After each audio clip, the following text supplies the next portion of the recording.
nga semana nga iyang pag-uban sa tuwa sa iyang pag-camping o pag-tipig sa ito ang mga kinabuhi o ang pasalamatan sa ng Ginoo nga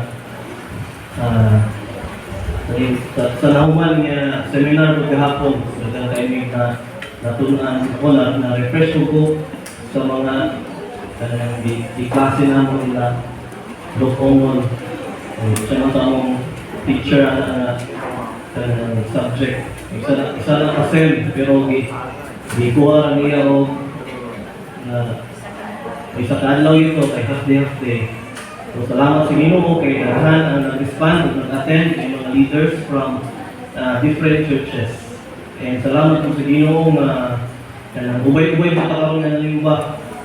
Naghanta na kauban karon para sa ato ang ay usa na pagsimba. So this morning, padayon ta sa ato ang topic or emphasis about spiritual maturity. So when we say spiritual maturity, unsay una nga mutatak sa ato ang mga una-una. Sa kuha, personally, pag may spiritually mature, makahunaw na ko, ay, tigulang na siya. Pag spiritually mature, tigulang na. Muna ako ang una-una. Pag spiritually mature, akong ginaisip po, pag spiritual, or mga tao na spiritually mature, mga pastor na siya, or mga leader, kung may akong mindset. Pero maubang yun na ang inasulti sa Bible. Na usang mag-yoy ka ng characteristic, or paano na ito mailhan ang usap ka tao na spiritually mature. Nagalimit ba siya sa posisyon? Na ba siya'y preference ng edad? Kaya kailangan makaabot ka ng edad before ka matawag na spiritually mature? Or kailangan ba ka nga na kay or degree holder ka sa theology? Muna na ba ang requirement para ka maging spiritually mature? So muna ito mga isbutan this morning nga gisulat sa writer sa libros. So ito ang title sa ato sermon this morning is Growing Toward Spiritual Maturity. Sa ato ang gibasa ngayon sa scripture reading, makita ni sa Book of Hebrews, chapter 5, verses 11 to 14. So sa ato ang pagpadayon, let us open in prayer. Ang itagkaalam si Ginoo. Father God, salamat sa imong padayon na pag-uban ka ng Lord sa karon nga pag-imbahon. And salamat Ginoo sa imong pulong na imong ipadala ko sa mga Ginoo, mabuti nga masabtan mo kini sa yan ang pamaagi, biyang kunahuna o kasi Ginoo. Kung labos tanan, i-convict ang mga kaugaling Lord kung naiangay na magpuhon o tabangin ni Lord nga ang tanan ng pagkabuhaton, makahatag Ginoo, kahimayaan niya ang Ginoo. Ang ginasali sa imong tanan, in Jesus' name, Amen. So once again, a blessed morning sa ato ang tanan. And sa pagsugod, maghatag mo usap ka ng illustration. Imagine if nagatanong ka o usap ka punuan, kanang muhunga nga punuan. And gikan pa sa gamay, imo siyang gitarong pagkatiman, imo siyang bubuan o tubig kada adlaw, imo siyang gibutangan og mga fertilizer, imo siyang gihinuan.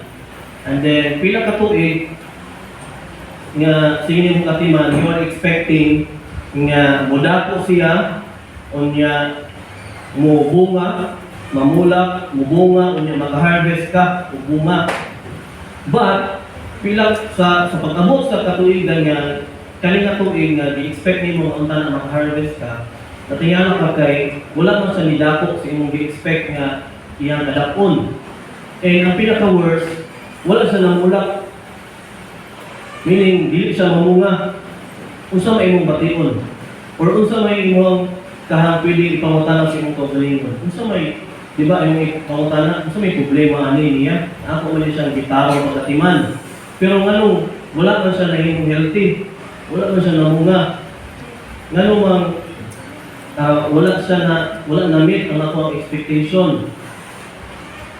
Di ba muna atong mangutana, if naay kanang butang nga imong giatiman and then wala siya ni mature, maka-question jud ka kung sa may mali. So, the same question can be asked po sa mga Kristohanon. Now, some have been believers for maybe 5 years, 10 years, or 20 years, no, nangalagad, nakasimba, kada Domingo. Yet, nahimo sila mga spiritual infants, mga babies. Spiritual babies, wala itubo. Nagpabilin na gihapon nga, kanang immature sa ilang spirituhanong nga bahin. And maka-question mo ka, what's wrong? Nga, sige man na siya simba, sige man na siya o attend o mga fellowships, attend o mga prayer meetings, consistent siya niya ng attendance, pero kung sa may nahitabo, kasi problema. Nganong wala siya mitubo, nganong wala siya mature na pagkakristohanon. Nakabalo sila sa mga basic, yung padre sa Hebrews, mga elementary teachings, pero wala ni mature in their relationship with Christ. Or wala nahimong Christ-like, wala na usap ang ginaiya. So kung sa may kulang. And mauna ang frustration nga gipaabot sa writer sa Hebrews sa atong gibasa na text kay na. Nung napagawa siya frustration. Nahimo naman mong dal sa inyong pagpaminaw. O sa Bisaya, nganong lisod naman mo makasabot. Nganong kanang dapat nagatudlo na mo, pero kinahanglan gihapon mo tudloan. Kailangan gihapon mo nga kanang naay magtudlo sa inyo ha about the basic principles of God, oracles of God. So, muna ato ang isputan karon. So sa ato ang gibasa ng text ngayon na, ato ang masabtan in general that God desires every believer to grow. So muna ato ang pundasyon karon niya kanang sermon nga desire sa Ginoo, ang kamuton sa Ginoo nga ang tanan nga mga magtutuo mo grow, mo mature sa ilang pagkakristohanon. Gusto ni Jesus Christ nga dili lang ka mahimong Christian. Gusto niya nga mahimo tang mature Christian. Gusto niya nga mo grow ka from spiritual infancy to spiritual maturity. Mo na yang gusto mahitabo sa tuwa. So sa ato ang text, ang question karon, how do we grow? So, man nato pag-grow towards spiritual maturity. So, una, be receptive to God's Word. So, in verse 11, lingon ang writer diri, about this, we have much to say, and it is hard to explain since you have become dull of hearing. So, ang writer na-explain siya, before na-explain siya, kung yung tanawan ang kanang chapter 5, na-explain siya about kang Jesus Christ as the great high priest, di ba? Na-explain siya nga si Jesus Christ ang great high priest. Pero, ni-pause siya because the problem is that ang iyang mga listeners, nahimo na daw mga dull sa pagpaminaw, lisod makasabot or dili makasabot, kanang dili na ma-absorb nila ang mga ipangtudlo niya. So, ang problema, dili ang message, kung dili ang mga listeners. So, kaning phrase nga, dull of hearing, it means slow or nahimong silang lazy sa pagpaminaw, na pinakulan or dili gusto mo sabot or dili gyud makasabot. So, dili siya pasabot nga bungol-bungol sila physically, dili pasabot nga naay problema sila sa ilang pagdungog. So dili ang problema ang ilahang heart kay insensitive na sila sa tingog sa Ginoo. Bisan og maminaw sila sa pulong sa Ginoo, dili nila ma-absorb, mag-isod sila og sabot gusto may pasabot ni pastor, gusto may pasabot ani akong gibasa. Ingon na ba mo usahay?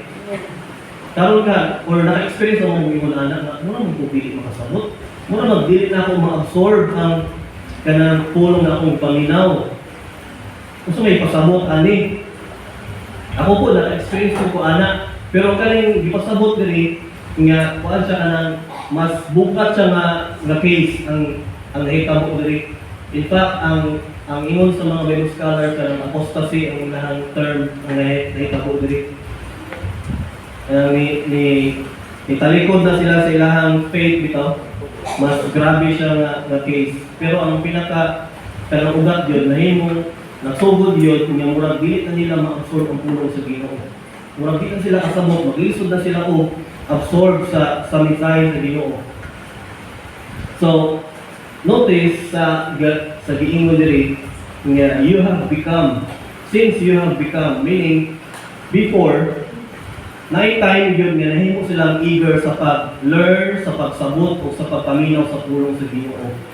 But abot po ang point, over time, nga nahimo na silang spiritually lazy. Na pinakulan or naglisod na sila o sabot sa mensahe sa pulong sa Ginoo. And daghan ka ng Kristohanon ang nag-atubang po or nag-experience o ingon ani nga mga sitwasyon. O dili lang ta aware pero daghan ang mga nag-struggle o ingon ani nga experience nga na-experience po sa mga listeners sa Hebrews, sa mga gipangsulatan sa Hebrews. And sometimes pwede ta nga maging faithful sa atong attendance sa Sunday service. Pwede ta nga nagapaminaw sa sermon, parehas ingon ani. Ako nagasulti din niya kamo naminaw. Pwede nga nagaparticipate ang mga Bible studies. Yet ang atong hearts nahimong cold diha sa pulong sa Ginoo, nahimo tang unresponsive. Nakadungog ka sa pulong sa Ginoo, pero kana bitang walay conviction. Unsa may gusto ni Lord nga himuon ako? Walay kun ana ba? Ingon ana ba pud mo? Naka-experience mo ingon ana yung sitwasyon? So, possible yun ang hitabo sa tanan ng mga Kristohanon. And it's very dangerous kay makahimo na siya nga kanang makapastagnan sa ato ang pagtubo. Dili na siya makapahimo sa ato ang mature. Kaya ang desire biya sa Ginoo, remember ako gingon gina, ang desire sa Ginoo sa ganito, motubo ta from spiritual infancy to spiritual maturity. So, kitang tanan ni agi gid ta og spiritual infancy. Tapos ana nahitabo. Sa diha nga nidawat ang Lord Jesus Christ katong first time nga nahimo ta anak sa Ginoo. Mga spiritual infant pa to. Pero dapat after mga 10 years to 20 years wala na ta nahimong infant. No, wala na po sa atong babies ba? Kung ang baby nato pag anak tapos after mag-birthday na siya 20, na baby ra gihapon niya tsura, nai problema, di ba? Di gihapon sa kalakaw, magigda ra gihapon, dili kalito. So naa siya problema. Same na po na sa mga Espirituhanon. Na, for example, nahimo kang Kristohanon 2006. Unya karon 2026 kinala ka to 20, tama ba? 20 years. 20 years na. So dapat nitubo na ka, dili na ka spiritual or dili na ka kanang Espirituhanon nga bata. Ako na-baptize ko 2006. So 20 years na po karon. 2026. So dapat dili na ako ang tanong niyo sa ako, dili na dapat ko bata. Spiritual infant nga dili makasabot sa mga pagtulunan sa mga lalong ng mga pagtulunan sa pulong sa Ginoo. So muna yung nahimong problema nila. Imagine if na isa ka estudyante, nag-eskwela siya kada adlaw, nagpaminaw siya sa mga lessons sa teacher. Pero kung ang tanan estudyante, dili siya masabot, dili siya gustong masabot, o dili siya makasabot sa mga lessons, bisag nag-attend siya kada adlaw sa eskwelahan. Gusto may tabo sa iya ha. Bagsak siya, mabalik siya, hindi siya move forward sa iyang pag-eskwela. Hindi siya pwedeng papasalong sa teacher, di ba? So, same lang po na sa ito ang Espirituhanon ng pagkinabuhi. No, God may faithfully allow you na mag-attend sa service, maminaw sa mga pulong, but if ang atong heart close na, dahil na sa pagpaminaw, hindi na gusto mo sabot, o resulta niya makasabot, then we will never grow. Mawin na ang reality. That is why, daghan yung mga Kristohanon ang wala pang itubok sa dugay ng sigsimba, wala gihapon ni mature spiritually. Tungod kay, close ang ilang heart, or basin, lisod, or dili nila gusto mo sabot, kasi gusto na sila na magpabilin nga, mga nira ko, mga pagkiswanon, maniid ra ko, dili ko gusto mag-apil-apil o mga kuan dira, anang magtindog sa tunga, gusto ra ko maglingkod na masimba ko. Kaya ako hilabti, sige mo na anak ka, so ang Ginoo dili siya gusto mo na anak. Amen ba?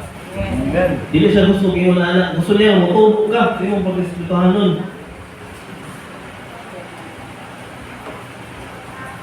So, kung may gusto sa Ginoo nga ito ang buhaton ron. Una, listen carefully whenever His word is preached. Kita ba nagpaminaw ba ta carefully? Nagatarong ba ta sa pagpaminaw sa pulong sa Ginoo every time ginaay magwali sa pulong sa Ginoo? Or basi na-distract ta? Basi ma-distract ka sa mga cellphones, may mag-chat, may manawag nga rider, ma'am, ano yung parcel? Or base na ay mga negosyo na ito dira, ma'am, magpadikas ako. Yan, isudra ba itong wifi kay labi na sa Sunday, okay? Walang hinay. So, gawas pa ta, diba? So, ang ako point nga, you should listen carefully. Not to yun kanang i-reserve all ang kagalingon niya. Ang karon nga oras is for the Lord here. Sunod, maintain a teachable spirit. No, usab mo ni sa mga factors nga lisod ta motubo tungod kay dili ta teachable. Di na gusto mong patudlo. Dami nagdaghan na kaalam. Gusto na tayo itong ma-absorb kaya pulong naman ta. Kung ito yung ni Bruce Lee, empty your cup in order to fill it again. Empty your cup. Kailangan i-empty mo mind. Okay, so next is, of course, ask the Holy Spirit to soften our hearts. If feeling mo, Lord, muragahit man akong kasing-kasing. No, we can ask the Holy Spirit, Lord, tabangi mo kong tubig. Nga ma-absorb na ako yung mga pulong na tagay ko kasing-kasing nga abli nga mudawas yung mga pulong joyfully. Pili ka mo pray, anak. Pili mo na pangayon sa Ginoo. Kaya andaman mutabang ang Ginoo sa tuwa. No, dili man siya dalo. Ang Ginoo nato dili dalo. Mutabang siya sa tuwa. And then respond. Pinaka-importante, respond in obedience whenever God speaks. Muna akong ginasulti every sermon niya. Karon nga atong natunan, kung may gusto ni Lord niya itudlo sa tuwa. Kung may gusto niya may pabuhat sa tuwa. Then respond ta in obedience whenever na i-convict si Lord sa tuwa. So, si Jesus Christ, repeatedly, nag-aimon siya sa New Testament, isa itong naidalunggan na minaw. Let him hear. Those who has ears to hear, let him hear. Kaya ang Ginoo nagapangita ang mga listeners nga ang ilahang heart, andam nga, mutuman sa ako ang mga subo. Mula ang gusto sa Ginoo. So, i-evaluate mong mga galingon. Ako ba na ako'y eagerness sa pagpaminaw sa pulong sa Ginoo? Ako ba nagapaminaw only for information? Or nagapaminaw ko nga gusto kong na-transformation sa akong kinabuhi? Okay, duha naman na. Information or transformation. Duha na ang resulta. After ka maminaw wali, kasi puro ka information, pero wala na transform ang kinabuhi. Sunod, as my heart becomes spiritually dull, nahimo naman ang bungo ng ako ang kasing-kasing sa pagdawat, sa paminaw sa pulong sa Ginoo. Again, pilit ang mangayon sa Ginoo o guidance. And pangayon sa Ginoo, Lord, kana ako may pangayon sa imong nga dili ko may mong dal sa pagpaminaw. No? This week, himuon na this week, atong i-meditate ni nga mga pulong this week. Nga, if nakay mo ani nga problema, ask the Lord to restore your hunger for His Word. Ngayon, Lord, tagay ko kailangan desire nga mangita sa mga pulong. Dapat butumon ko sa imong pulong, Lord. Pili ka lang mag-pray. Tagay ko heart nga maminaw o heart nga mutuman sa imong sugo. Dili lang tama sa pagpaminaw, dili mutuman din sa imong sugo. Alright? Number 1 point, be receptive to God's Word. Ikaduha, grow beyond spiritual infancy. So, grow beyond spiritual infancy. In verses 12 to 13, sulti din ni writer sa Hebrews ang evidence sa usa ka spiritually immature na Kristohanon. Ingon siya, dapat karon nagatudlo na dapat mo. You ought to be teachers. You need someone to teach you again the basic principles of the oracles of God. So, mo ang nahitabo mga spiritually immature na mga believers. You need milk, not solid food. For everyone who lives on milk is, unskilled in the word of righteousness, since he is a child. Pabilin siya ng infant. Na dapat nagatudlo na mo sa pulong sa Ginoo, dapat nagawali na mo. Pero nagpabilin na gihapon mo nga mga bata, nga nagkinahanglan gihapon mo gatas, magdidi na mo gihapon mo. No, gipagawa niya ang frustration sa ilaha ba. So, kaya sila ng mga believers, they have been believers long enough na dapat mutudlo na sila. Dapat mahimo na silang sa atong panahon, dapat mahimo na mga Sunday school teacher, mga preachers na dapat mo. Pero, ginahanglan gihapon mo na imutudlo sa inyo ha. Sige na gihapon mo paminaw. Mahimo na gihapon mo mga listeners. So, muna ilang problema.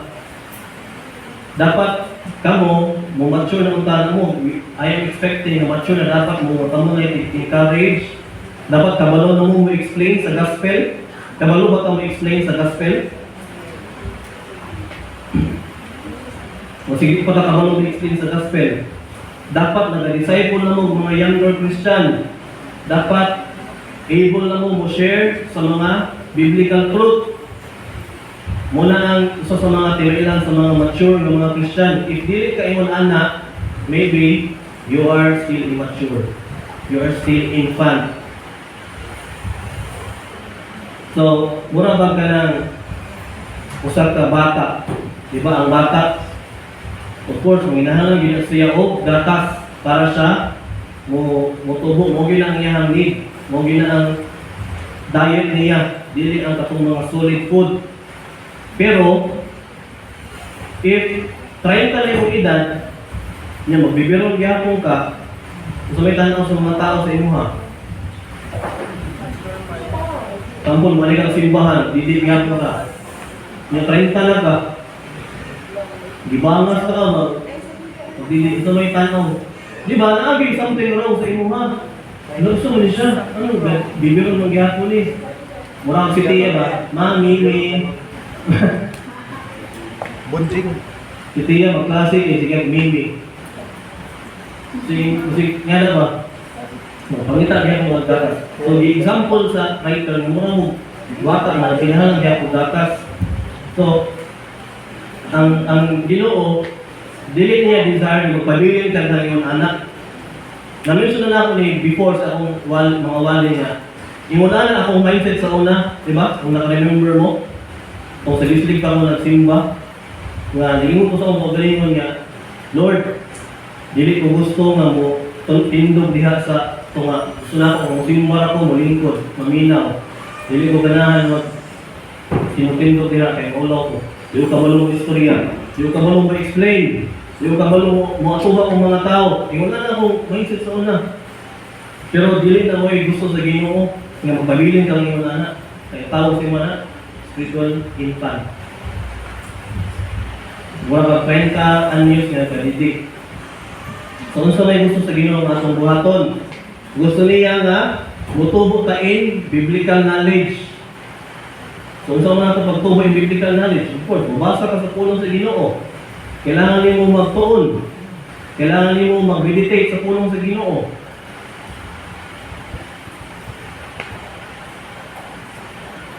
Daghan man ta diri mga dugay na sigsimba no. So, pwede ta nga mag-assign og new mga preachers sa midweek. So, no, pwede man ito no? Mag-assign ta og buwan. Voluntarism man atong speaker. Voluntarism. Mubunot ra. Dili mubunot. So, pili to mag-assign ana. Pero, ang reason din ana, pastor, maulaw ko. Di ba? Usa sa ikaduha ng mga reason siguro kay pastor, di ko kabalo mo gali. Di ba? Kung mo gina ang rason nato, usa di ka kabalo, maulaw ka, mahadlo ka. Pero, willing man yung matudlo ni pastor. O si Pastor Tony, pili siya matudlo. Pili siya ka mag-conduct din, no? Kay, observation ang nako niya. Mo na yung reality, ha? Wala ko na namuiboy sa inyo, pero ako observation sa midweek, balik-balik na mga speaker, gamay na ang group sa mga pictures sa midweek. Unya, kung atong i-percentage, daghan yung mga preachers, puro ang daghan yung mga preachers, mga WMU. Kaya kami, si Pastor, Pastor Elmer, muwali magiging may, balik, kuhaan ko, Pastor Bonnie, si Ruben, mamugin na amang kanang sa mong trabaho. So, given na. Pero aside sa MOA, sa MOA 5, ang pinakadaghan si Wally, puro WMU. Sila ng Asil, sila, kuhaan sila, si Mama Biani. Ay! So, basta daghan na WMU. So it is time na umutap ka mga bakmen. Okay mo mga bakmen? Willing mo mawari? Willing na sila. Willing. Mo man gusto sa Ginoo good. Dili man ako gusto. Kanang matray na ba? And of course, kung ano yung people food. Ano na siguro ito ang project karong matuig. Yan ang mga yung people. Baboy. Wali na. Kung good, practice. Kailangan naman practice. Diba? No-explain ka sa scripture, diba? Maka-explain mo kita sa uyab. Uyab. So, maka-explain kita sa pulong sa Ginoo. How much more sa pulong sa Ginoo? Kaya sa atong pagtuon, kita mo unang-unang na ikon sa pulong sa Ginoo. Kita ang unang baguhon. So, game mo na ka, ato na ikuan sa council nga magkandak talaga ng training sa pagwali. No, si Pastor ang mag-lead. Kaya na may dagan na evaluan si Pastor sa compare sa kuha. Mas kuha si Pastor. Naligible anak. Pero ako nang suportahan ng kuha na anak. Okay, mo man ang part nga mutubok ka. Mo mature ka. Mo man ang gusto sa Ginoo, dili man ang gusto sa church, dili man ang gusto nato. Develop spiritual disciplines. Mga spiritual disciplines, how to pray, how to conduct Bible study, then become disciples, to make disciples. Okay, remember na to, when we say Great Commission, ang mutatak sa una-una, magsangyaw. Pero, yung very to make disciples, di ba? And then teaching them to obey, to observe all I have commanded you. Makasabot, muwali ka, makudlo. So, makatudlo ka na, makatudlo na yung pag-study, you will grow in biblical knowledge. Then, move beyond merely receiving and begin serving others. Kailang receiving and listener na kataman ba? Dili ka mo yung tigwali. Dapat mo graduate na kanang si paminaw. Dapat ikaw na po yung musulti. Kaya nangaraan ka sige simba. Dapat mutubo na ka sa iyo na naman. Alright? So ask yourself, karon, ako ka personally, tanawin yung kaugalingon, ayaw yung katapad. Am I growing deeper in Scripture? Nilalong ba ako ang pagkahibalo sa Scripture? Mas didaghan ba ako ang pagkahibalo sa Scripture compared last year? Or basin mo na gihapon? Or basin nakuhaan na, nakalimta na? Ako ba maka-explain ko sa gospel? To someone? Basig di ka kabalo ma-explain sa gospel? Ay, delikado na. Am I helping another believer grow? By teaching them. O practical example, by teaching them. Pagtudlong sa iya ha. sila siya mga questions sa ang mga new believers, sila siya mga questions about God, about the Bible. Able ba ka makatudlo sa iyaha? Muna ilahanan sa spiritually mature kung nag-move na ka toward sa spiritual maturity. So, number 3, last na po ka point, train yourself through constant practice. Ay, sa verse, wala ko lang ako sa pero verse 14 siya, yung 3, but solid food belongs to the mature. So solid food na, from milk, ngayon ng solid food ang iyang diet. For those who have their powers of discernment trained by constant practice to distinguish good from evil.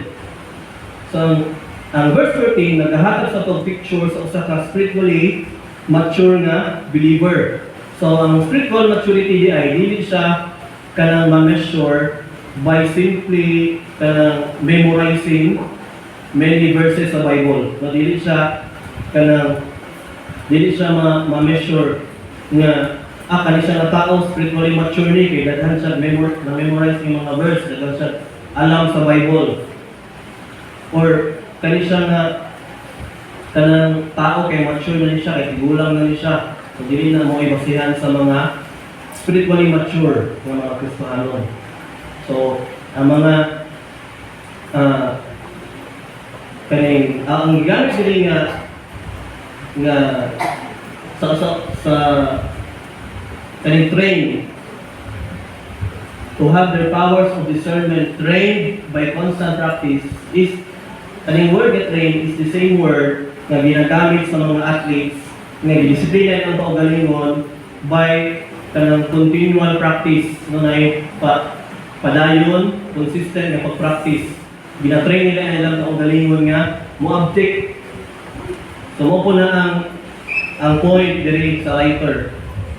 Kaya powers of discernment nga ma-gain mo, ma-develop through constant practice.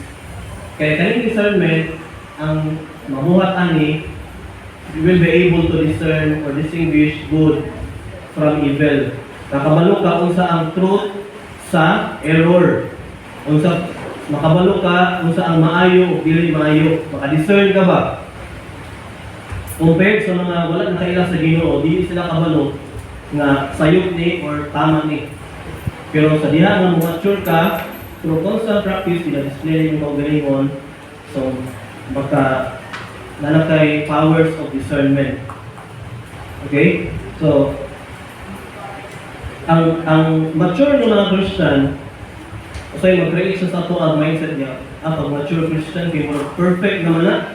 Kaya na ako'y kauban sa unang nga, ingon siya na, ako dili kumutuong nga na ay mature na Christian, kaya kuhan mo na, ang mature na Christian, perfect naman na. Pero wala na pasabot nga, mature Christian ka, perfect na ka. But ang mature Christian, he is constantly seeking God's will, God's wisdom, before making mga choices, mga decision making. So magkatabang kayo sa tuwa as mga spiritually matured na Christian, every time na naatay mga decision making, mga kailangan ng mga decisionan, ng mga choices. So mura ka lang experience ng musician. Ang kanang karaan or bagtik ng musician, maka-recognize din na siya o mga mali ng mga nota, mali ng mga chords because of his years of practice and training. So maka-recognize din siya o na may something wrong sa ilang play, mali ba itong gigamit nilang chord, mali ba itong ilang gigamit ng nota, mali ba itong ilang gihimo ng arrangement, dili bagay, walay dynamics. No, tingnan na ang experience ng musician, maka-distinguish din siya unsay mali o unsay tama. Same ra po na sa mga mature believers. No, maka-recognize ka unsa mga false teaching, unsa ang mga sinful choices because ang ilang una na-train by God's Word. Ni-grow naman sila in biblical knowledge and then na-train sila. Kaya sige silang tuon, sige silang wali.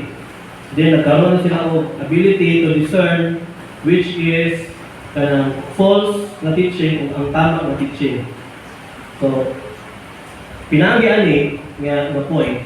Gusto man ang gusto sa Ginoo nga atong buhaton, no? Knowing nga ang pagkuan di ay pag-train by constant practice. Kay ang mature Christian, solid food naman atong diet. No, dili na ta mabalik-balik sa mga basic or elementary teachings. So, kung saan man ang gusto sa Ginoo atong buhaton, una, practice obedience every day. So, di na mawala. Kailangan kita mag-train, mag-practice sa pagtuman sa mga kabubuton sa Ginoo, sa mga sugo sa Ginoo. Kailangan nato nga buhaton kung saan may gusto niya ipabuhat sa tuwa. No, kailangan ka nga maging aware kung saan dili o kung saan gusto nga ipabuhat sa Ginoo. Sunod, evaluate everything through Scripture. Tungkol kay kabalo naman ka, expert naman ka sa Bible. Then, ang tanan mo mga choices, tanan nga mga decision making, dool ba rin sa Bible? Mabalik natin dito sa Bible. Para kung seminar na mo ba, kay ingon si Dr. Romon, ang Baptist are people of the book. What pasabot?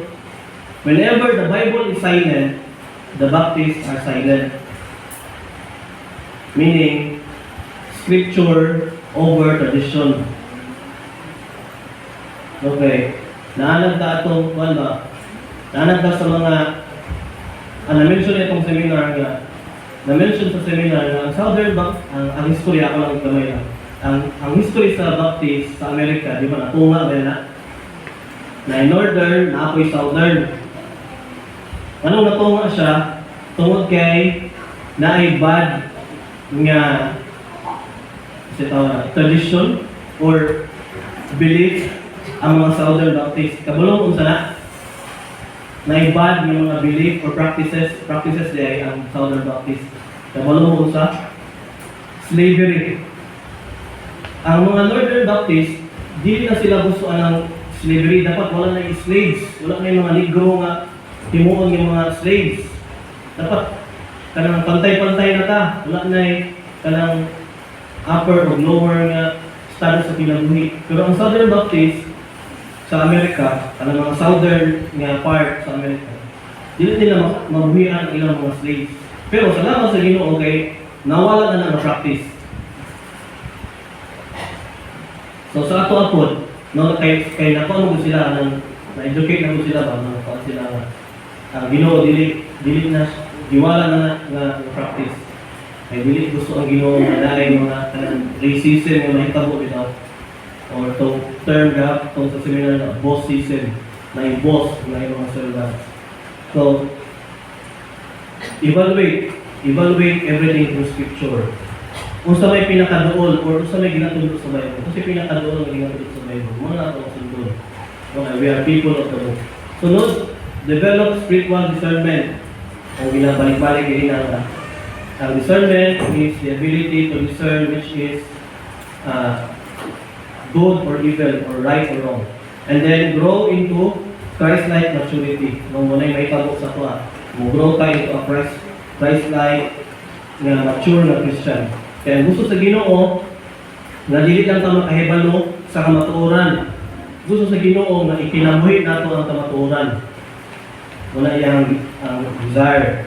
So sa ito ang ginabuhi ka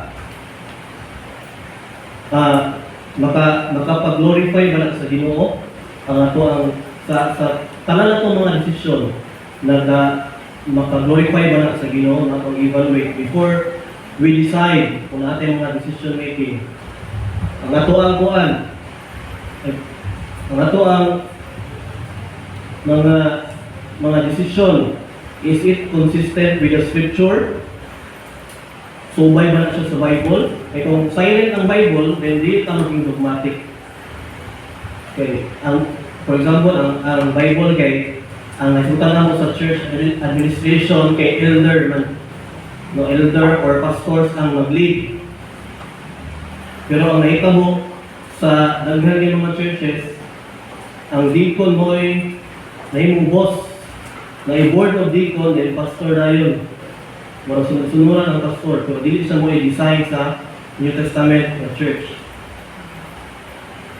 Dapat, si Christ una, then, ang elder o ang pastor, then ang congregation. So, pero sa ito, natay council. Natay council. Pero paano siya? Silent ng Bible anak, wala pa sila council sa una. So, hindi ta maging dogmatic. Pwede ta diverse at pamaakig sa method of administration. So, pero kung sa itong explicit na ginasod sa Bible, hindi ta maging dogmatic. Alright? So, sa ato ang mga ginahimo, mga decision, will this help me become more like Christ? Sa ako mga ginahimo, makatabang ba sa ako ang mamugro ko? So, atong kaugalingon. So, atong i-evaluate itong kaugalingon. So, again, paliwo ba sa tanan? Ready, read. Desires every believer to grow from spiritual infancy into spiritual maturity. Muna ang desire sa Ginoo. Amen ba? Amen. Pero kung pabilin ka ng spiritual infant, ang kinsa na desire. Ang Satan, gusto ni Satan yung magpabilin ka na infant, magpabilin ka na lingkod ra ko, dili ko, ay na ko hilabti, dili ko gusto matubo, dili ko gusto mutuon, magsangyaw, magwali. Enough na nga naluwas ko, musimba. Dapat tama na pag isa na desire sa Satan. Pero kung sa desire sa Ginoo, mutubo ta, mature ta. So, asa man imong gusto nga sundon nga desire? Sa Ginoo gyud. Sumot ka sabot, mutuman ta sa sumo sa Ginoo. No, mature ta, interesado ka mong mature. Bahala ka dyan, gusto. Sige na ito. So, okay lang. Kaya di man po niya akong desire sa Ginoo ko mali. So, ikaw na yung malubag sa Ginoo o gusto na kang pabiling na spiritual infant. Ikaw na yung malubag sa Ginoo anak. So, ang akong trabaho is to remind you lang. Kaya mo mali akong trabaho yun. So, to remind, to encourage, to rebuke, to correct using the scripture. Okay? So, examine yourself. Sa katapusan, ako ba na nag-grow ba ko spiritually? Pila na ako katuig na nalagan sa Ginoo? Pila na ako katuig na naging Christian? Nag-grow ba ka ako spiritually? Or basin di gyapon ko kabalo mo ngali? Basin di gyapon ko kabalo mo ampo? Basin dili ko kabalo mo tuon sa Biblia? Sigula ko nag-grow. Ako ba intentionally nag-feed sa word ni Lord each day?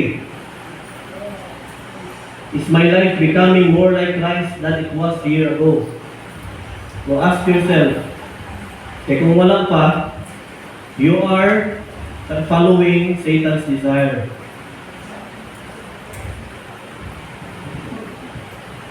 Ang desire sa Ginoo, matubo ta. So ang challenge karon, don't settle na maging kanang spiritual infant ka. Dapat maging naka-intentional niya kanang mumature ka, mutubo diya sa inyong pagka-totoo, pagka-believer. Okay? So, kailangan nyo nga kanang i-pray na sa Ginoo. Pangayon nyo sa Ginoo. Pangayon na sa Ginoo.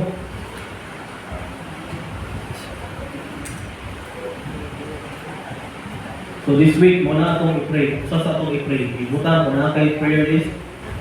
Lord, asa to man may area sa akong life na wala pa ako may tubok. So, pwede ka mag-pray na.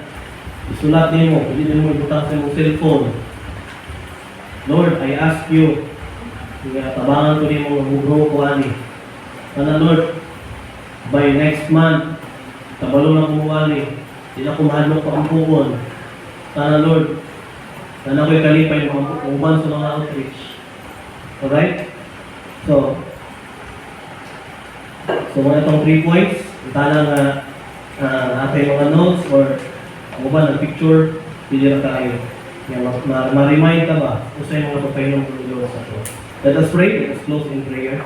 Father God, salamat doon sa pausap sa mga mensahe ka nun.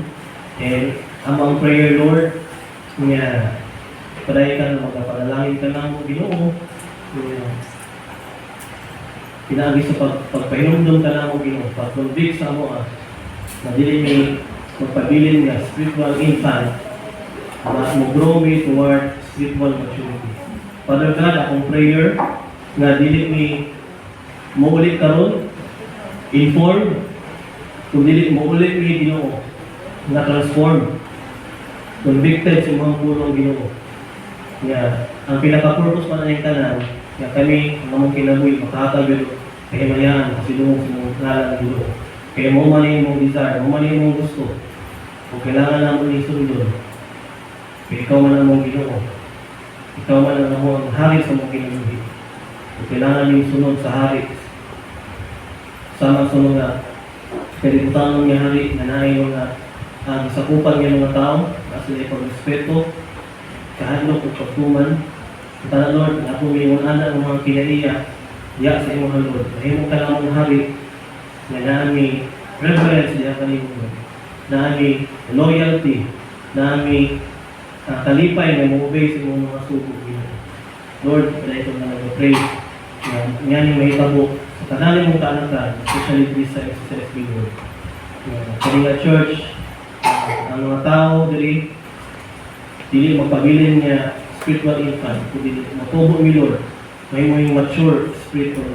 Mo yung prayer Lord, in the mighty name of Jesus Christ, Amen.